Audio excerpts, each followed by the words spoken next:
తిరుమల తిరుపతి దేవస్థానం అనేటువంటి ఎంతో పవిత్రమైన దేవాలయాన్ని టెంపుల్ పై గోపురానికి పూత కోసం ఇచ్చినటువంటి 100 కేజీల బంగారాన్ని దాదాపు 50 కేజీల వరకు గత వైసీపీ హయాంలో మాయమైపోయి. ఇది ఎలా చూడాలంటారు మేడం?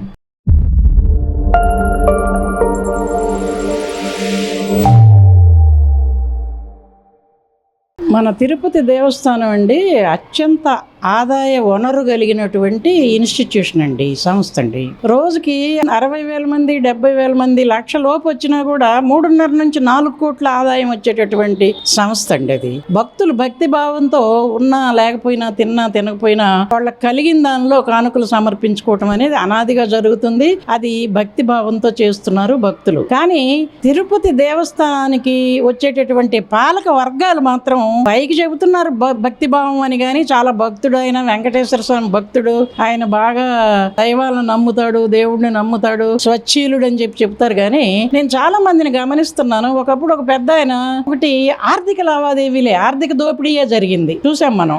ఆన్లైన్ లో టికెట్ కుంభకోణాలు. తర్వాత ఒక పెద్ద మనిషి అయితే ఏమంటాము, ఒక ఎగ్జిక్యూటివ్ మీటింగ్ లో చెప్తాడు, ఆ టికెట్ ఎంత ఉందయ్యా, 1000 రూపాయల, 2000 చేసి, ఇది ఎంత ఉంది, 2500, 3000 చేసి, డూ ఇట్ అని చెప్పాడు ఆయన. పబ్లిక్ గా ఆ వీడియోలు వచ్చాయి. ఎగ్జిక్యూటివ్ మీటింగ్ లో ఆ చైర్మన్ మాట్లాడినటువంటి మీటింగ్ లో ఈ విషయాలన్నీ పబ్లిక్ గా వచ్చాయి. అంటే జనాన్ని దోపిడీ చేస్తున్నారు. ఆ విధమైనటువంటి దోపిడీయే కాకుండా తిరుపతి లడ్డు కల్తీలు, పనికిరానటువంటి నెయ్యి పేరుతో పనికిరానటువంటి సీడ్స్ కలిపి లడ్డూలు తయారు చేయటం, పదార్థాలు కలిపి లడ్డూలు తయారు చేయటం, అది పెద్ద కుంభకోణం అయిపోయింది. అది కాకుండా ఇప్పుడు రీసెంట్ గా గోవిందరాజుల ఆలయంలో పైన పూత పోయటానికని కొంత బంగారాన్ని కేటాయిస్తే దాదాపు ఆ బంగారంలో ఒక 50% బంగారాన్ని అక్కడ ఉన్నటువంటి ఏమంటాం వాళ్ళని ఎంప్లాయీస్ కూడా తోడవుతారు. ఎంప్లాయీస్ కుమ్మక్కు అవ్వకుండా ఇంత పెద్ద మొత్తంలో కుంభకోణాలు జరగటానికి అవకాశం లేదు. అది జరిగింది. అదే కాకుండా గోవిందరాజుల స్వామి ఆలయం కాకుండా ఇంకొక ఆలయంలో కూడా ఇలాగే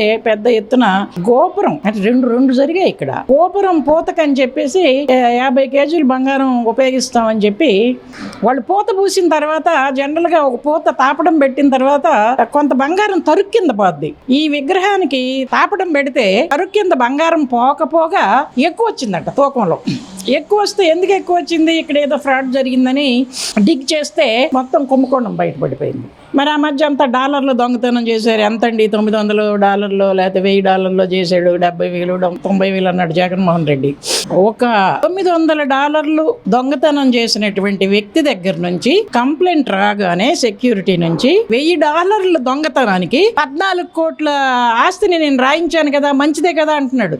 ఎవడైనా నమ్ముతాడండి? ఎంత పిచ్చివాడు వెర్రివేదమైన నమ్ముతాడా? 14 కోట్లు ఆస్తిని కేవలం $1,000 నష్టపరిహారం కింద లేదా $1,000 నష్టపరిహారం కింద ఎవడైనా తీసుకుంటాడా? ఇదే కాదు, 14 కోట్లు దేవుడి పేరుతో రాయించి కేసు మాఫీ చేయటానికి మరి వాళ్ళు ఎంత కొట్టారో తెలియదు. వెనకున్నటువంటి పాత్రదారులు సూత్రధారులు ఎంత కొట్టారో తెలియదు. సో ఇప్పుడు మనం అది కేసు అయింది. ఈ కేసులో క్రిమినల్ కేసు అయింది. దొంగతనం థెఫ్ట్ అండి, క్రిమినల్ కేసులు ఉంటాయి. ఈ క్రిమినల్ కేసుల్లో క్రిమినల్ చట్టాల ప్రకారం ఏముంటదంటే కాంపౌండబుల్, నాన్ కాంపౌండబుల్ అని ఉంటాయి. ఈ దొంగతనం కేసులు ఇలాంటి పెద్ద మొత్తంలో అందులో ఇన్స్టిట్యూషన్ లో చేసినటువంటి దానికి రాజీలు ఉండవు. రాజీలు సృష్టించారు, చట్టాలను కూడా మార్చారు. ఏం మేనేజ్ చేశారో తెలియదు.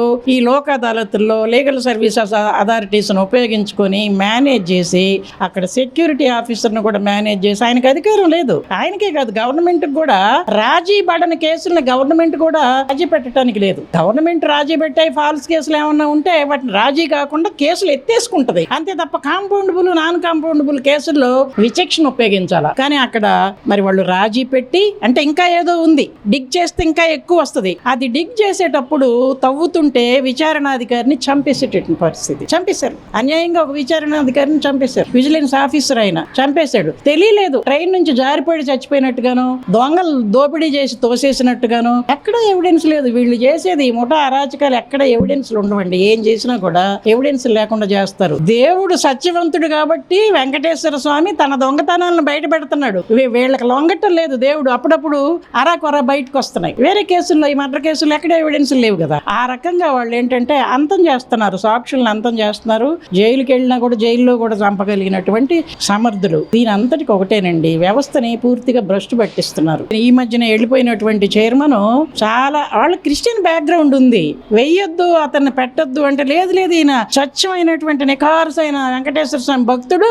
ఆవిడ కూడా చాలా మంచి భక్తి పరాయణ. ఆవిడ పబ్లిక్ గా బైబిల్ పట్టుకొని వెళ్ళింది టెంపుల్లోకి, జనం అందరూ చూశారు. ఆ చైర్మన్ గారి భార్య బైబిల్ పట్టుకొని టెంపుల్లోకి వెళ్ళింది. అయినా కూడా క్రిస్టియానిటీ వాళ్ళకి అంటలేదు, స్వచ్ఛమైన భక్తి ఉన్నటువంటి వ్యక్తి అని చెప్పి అప్పచెబితే ఆయన హయాంలోనే ఎక్కువ జరిగాయి. ఇప్పుడు వచ్చినాయి 2-3 వచ్చాయి. దేవాలయంలో జరిగినటువంటి 2 వచ్చాయి. ఆ డాలర్ల కుంభకోణంలో 14 కోట్లు రాయించుకున్నారు, అది వచ్చింది. ఇలా లడ్డూది ఒకటి కల్తీ వచ్చింది. ఇంకా ఎన్నున్నాయో. పెద్ద స్కామ్ అనమాట. వీళ్ళ అధికారంలోకి వచ్చిన దగ్గర నుంచి వాళ్ళ మనిషిని చైర్మన్ గా, నేను పేర్లు చెప్పదలుచుకోలేదు, చైర్మన్ గా అపాయింట్ చేసిన దగ్గర నుంచి లూటీ చేశారండి స్వామిని. వెంకటేశ్వర స్వామిని లూటీ చేస్తే ఏం జరుగుద్దో తెలుసు. అక్కడ ఉన్నటువంటి ఒక ఈవో కొడుకు, ఒకడే కొడుకు అయింది, నిష్కారణం చచ్చిపోయాడు, హార్ట్ అటాక్ వచ్చి చచ్చిపోయాడు. ఒకడే కొడుకు, ఓన్లీ సన్ను. ఈ ఈవోగా ఉండి దేవుడు ఆస్తుల్ని పరిరక్షించకుండా దొంగలకి నువ్వు సపోర్ట్ చేసినందువల్ల నువ్వు కుటుంబంలో ఎంతో నష్టపోయావు. అలాగే 7 కొండలు కాదు 3 కొండలే అన్న పెద్ద మనిషి కొండల్లో ఎలా కలిసిపోయాడు కూడా మనం చూసాం. వెంకటేశ్వర స్వామి జోలికి వెళ్ళిన వాడు ఎవడైనా, ఆ సంపదను దొంగిలించిన వాడు ఎవడైనా నాశనం అయిపోతాడు. అది మనం ఏం చెయ్యక్కర్లేదు, దేవుడే చూసుకుంటాడు. కానీ దేవుడు చూసుకుంటాడని ఉపేక్షించకుండా ప్రస్తుతం ఉన్నటువంటి గవర్నమెంట్ వాటన్నిటినీ బయట పెట్టాలంటే నిఖార్స్ అయినటువంటి విజిలెన్స్ వ్యవస్థ ఉండాలండి. ఉన్నవన్నీ బయట పెట్టడానికి కూడా, డిగ్ చేయడానికి కూడా, తవ్వటానికి తీయటానికి కూడా నిజాయితీ కలిగినటువంటి ఒక వ్యవస్థ ఉండాలా. సెక్యూరిటీ వ్యవస్థ బలోపేతం కావాలి. ఎందుకంటే ఇక మీదట జరగకుండా వీళ్ళు ఉండొచ్చు పోవచ్చు. ఎక్కువ ఆదాయం కలిగినటువంటి, ఎక్కువ సంపద కలిగినటువంటి ఈ దేవస్థానాన్ని కాపాడాలంటే, తిరుపతి దేవస్థానాన్ని కాపాడాలంటే మంచి నిఘా వ్యవస్థ ఉండాలి. ఎలాగా, ఎక్కడో ఒకడు ఉంటే కుదరదు, కెమెరాలు పెట్టుకొని ఉంటే కుదరదు.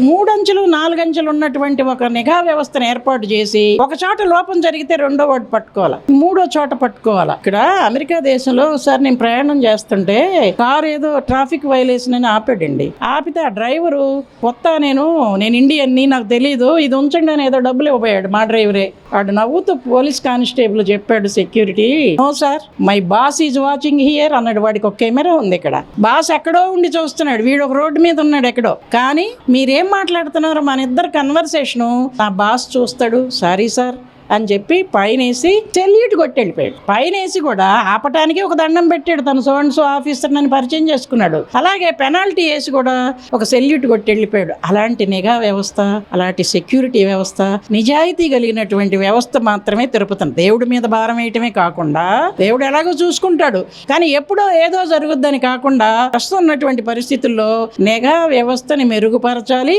4 అంచెల నిఘా వ్యవస్థ పెట్టినట్లయితే మాత్రమే ఒక చోట తప్పు జరిగిన రెండో చోట జరిగినా సరి చేయడానికి వీలవుతుంది.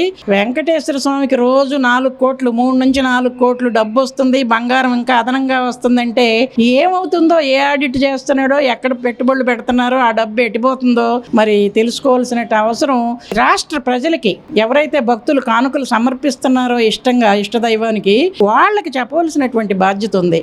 మనం చూసాం ట్రక్కులతో డబ్బు వెళ్ళిపోయిందని, ఆ మధ్య ఎలక్షన్ ముందు తాడేపల్లి ప్యాలెస్ నుంచి ట్రక్కులతో డబ్బు వెళ్ళిపోయిందన్నారు. ట్రక్కులతో వెళ్ళిపోయింది సారా డబ్బో, దేవస్థానం డబ్బో, ఏ డబ్బో, ఒక బాధ్యతాయుతమైనటువంటి ఒక రూలర్ చేసినటువంటి తప్పు. కాబట్టి ఆ తప్పులకి ఎప్పటి వరకు శిక్షలు లేవు. వీళ్ళు ఎందుకో భయపడుతున్నారు కూటమి ప్రభుత్వాలు, జనం అసంతృప్తితో ఉన్నారు. మన చంద్రబాబు నాయుడు గారు అంటారు, మనం చాలా కష్టపడి పనిచేస్తున్నాం కానీ ఆ ఎండింగ్ అవుట్పుట్ బాగా రావట్లేదని. ఎందుకు వస్తుందండి? దోపిడీదారుల్ని, దొంగల్ని మీరు తొందరగా చట్టానికి పట్టించండి. 1000 కోట్లు, 3000 చిల్లర కోట్లు, 3500 కోట్లు, 600 కోట్లు దొంగతనం చేసిన లెక్కర్ స్కామ్ లో కొద్ది మందిని పంపించారు జైలుకి. అదేమి బయటకు వచ్చినట్లేదు, జైల్లో ఉన్నారు, అందరు బెయిల్ మీద ఉన్నారు, విచారణ కొనసాగుతుంది. అలాగే ఇప్పుడు తిరుపతి దేవస్థానం దొంగ కేసులు ఉన్నాయి, దొంగతనాలు చేసిన కేసులు ఉన్నాయి. సత్వరం విచారణ చేయండి. కావాలంటే సపరేట్ కోర్టులు, ఫాస్ట్ ట్రాక్ కోర్టులు పెట్టండి. పెట్టి త్వరగా శిక్షించడానికి మీరు ప్రయత్నం చేస్తేనే ఇవి ఆగుతాయి తప్ప. రుషికొండ ప్యాలెస్ ఉందండి, రుషికొండ ప్యాలెస్ 450 కోట్లతో కట్టారు. అన్యాయం, అక్రమం కేకలేశారు అందరు కింద నుంచి పై వరకు. ఏమైంది? అధికారంలోకి సంవత్సరం అయిపోయింది, అయిపోయింది కదా, సంవత్సరం అవుతుంది కదా. ఏం చేశారు రుషికొండ ప్యాలెస్ ని?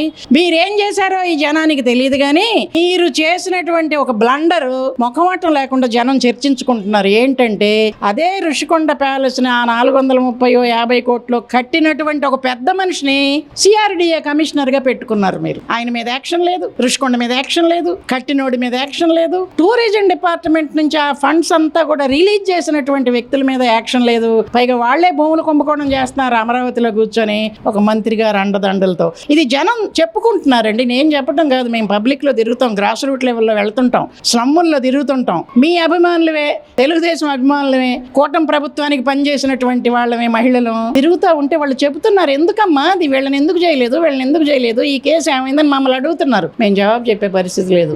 మీరు కూడా స్వచ్ఛమైనటువంటి పాలన అందివ్వాలనుకుంటే కంపెనీలు తీసుకొచ్చి పెడుతున్నారు, డెవలప్ చేస్తున్నారు, కంప్యూటర్స్ మంచిదే, సంతోషమే. తిరుపతి దేవస్థానంలో ఇంత పెద్ద దోపిడీ జరిగితే తీసుకెళ్లి వేయండి. ఆ చైర్మన్ ని ఎవరు ఆధ్వర్యంలో ఇది జరిగిందో వాడిని తీసుకెళ్లి వేయండి, నాన్ బెయిలబుల్ సెక్షన్స్ పెట్టండి.